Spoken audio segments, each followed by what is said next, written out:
Wow. Good morning, afternoon, evening, whatever it is for you.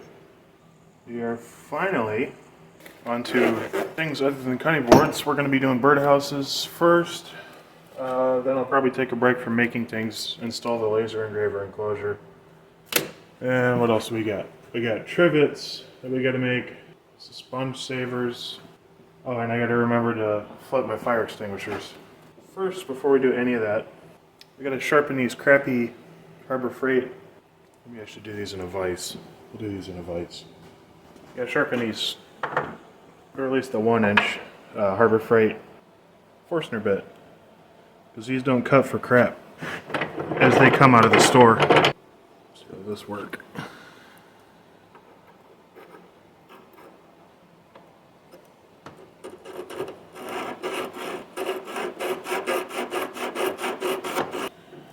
These are impossible to sharpen. And I'll just have to do it by hand. Alright, I'll come back when I'm done.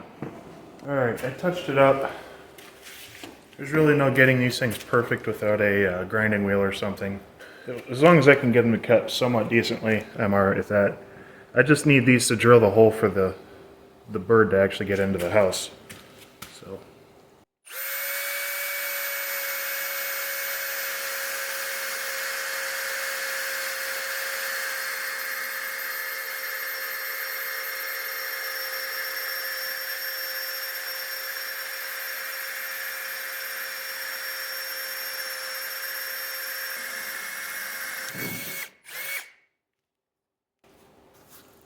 It's actually pretty decent, so.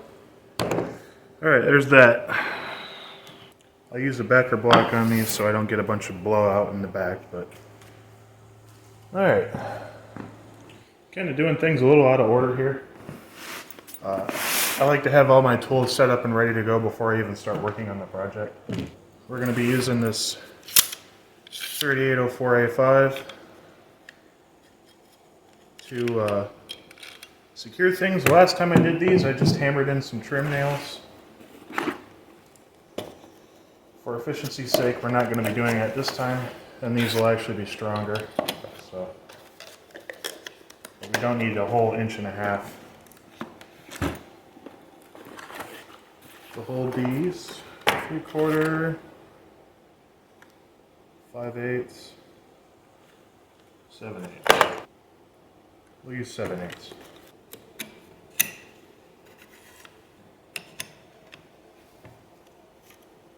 There we go. Throw a bit of oil on it. A bit. Jesus. Well, at least some of the oil went into the gun.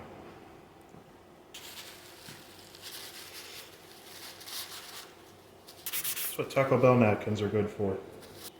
Oh, I was just keeping it from corroding, you know. You want to completely cover your staple gun thoroughly in pneumatic oil.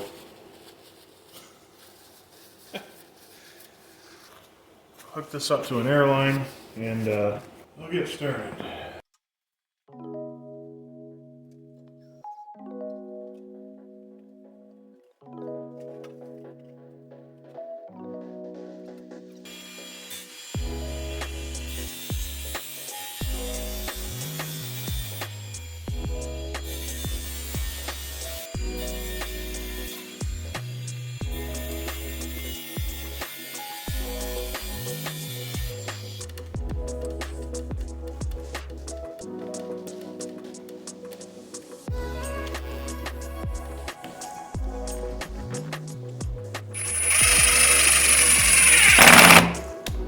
Once I cut these down to length, I'm going to flatten one side of these boards with my combination sander.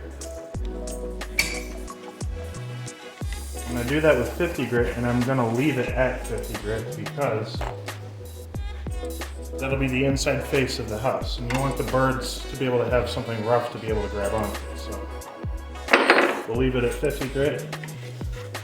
Nobody will ever see it anyways, so.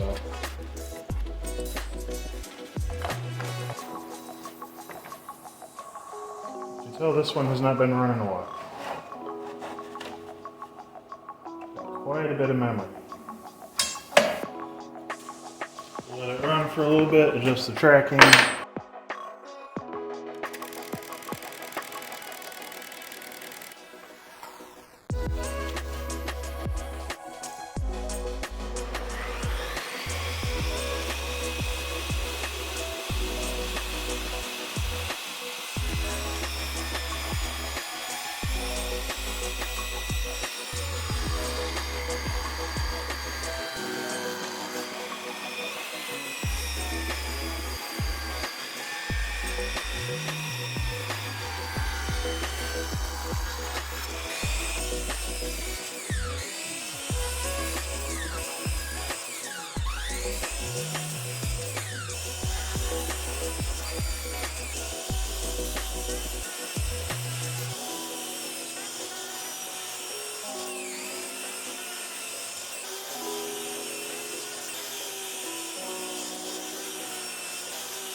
Alright, all of those pieces are going to be taken over to the combination sander. We'll sand one edge of them flat.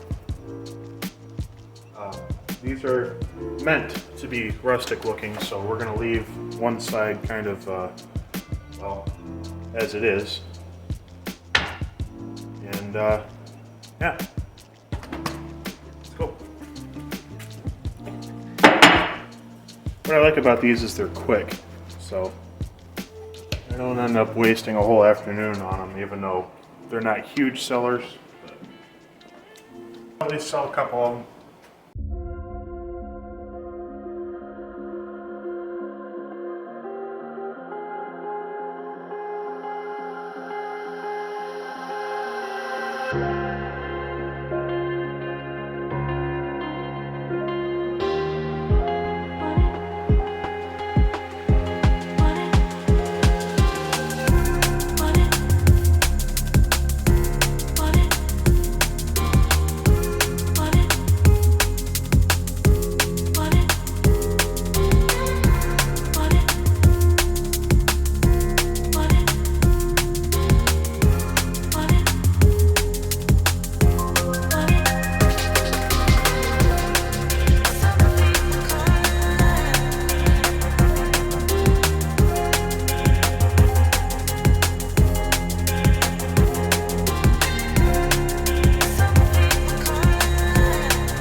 All right.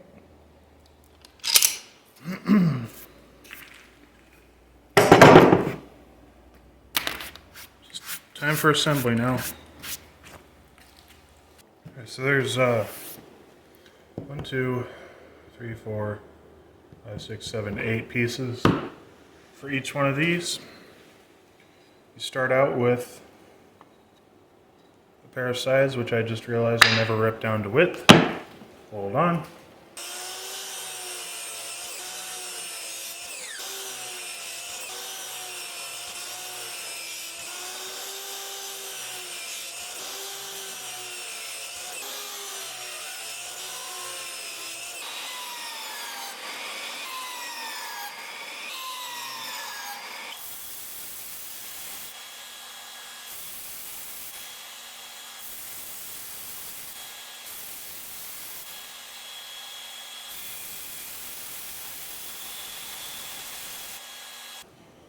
All right, now I have all the pieces.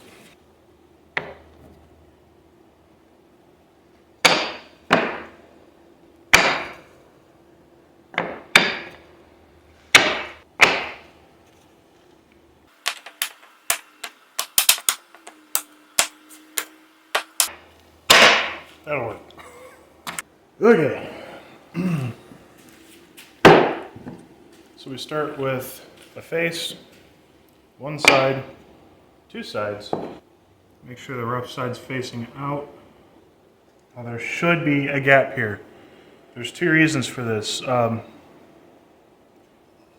One reason is so you can clean it out, and two, you want ventilation through the sides underneath the roof.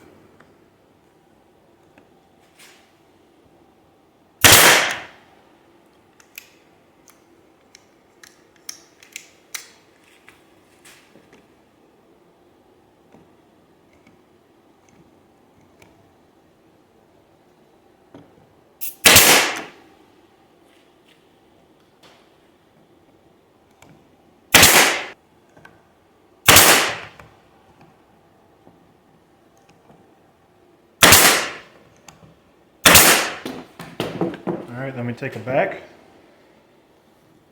All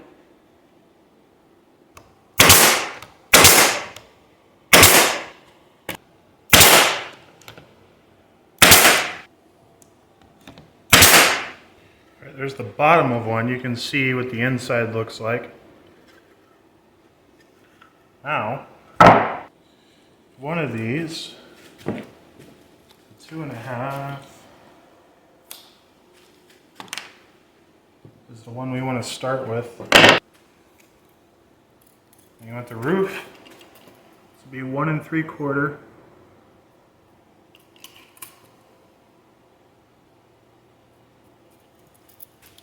Hanging over the front. The first one is the hardest one to start.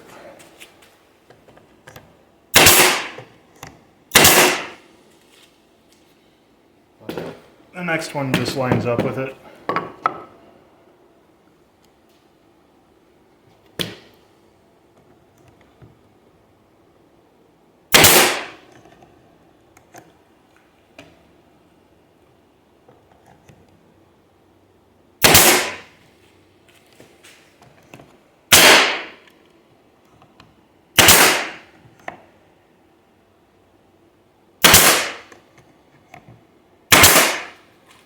Make sure you didn't pop any staples through on the other side. You take two of the other ones, and we're lining up this edge. You should have 5 inches overhang, or the roof panel itself should be 5 inches.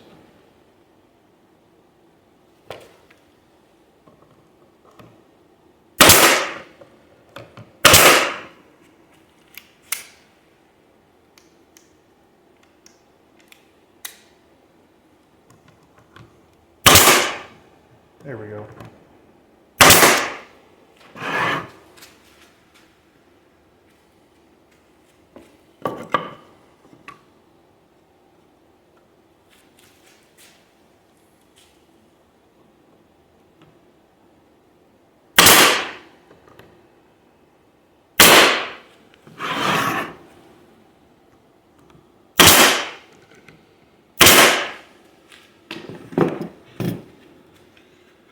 And bam, there's one.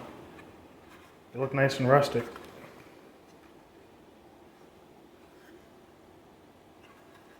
So here's your gap.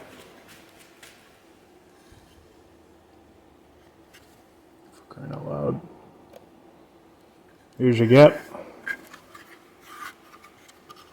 So you can stick a pick or something and drag the nesting material out at the end of the year, so when the next bird comes along the following year, he doesn't get crowded out, or she doesn't get crowded out. And I'm going to put 2 brass hooks on the end here, and each one of these is going to come with 2 zip ties, or if they don't want to use zip ties, they can use string or whatever. It doesn't really matter. But these are cool looking.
If the leg gets past you, just snip it.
Now, something about making birdhouses, you do not want to apply a finish to these.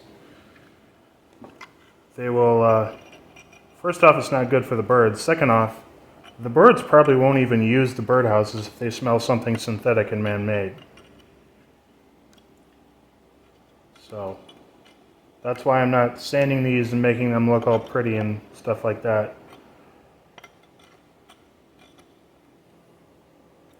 They're just meant to be functional.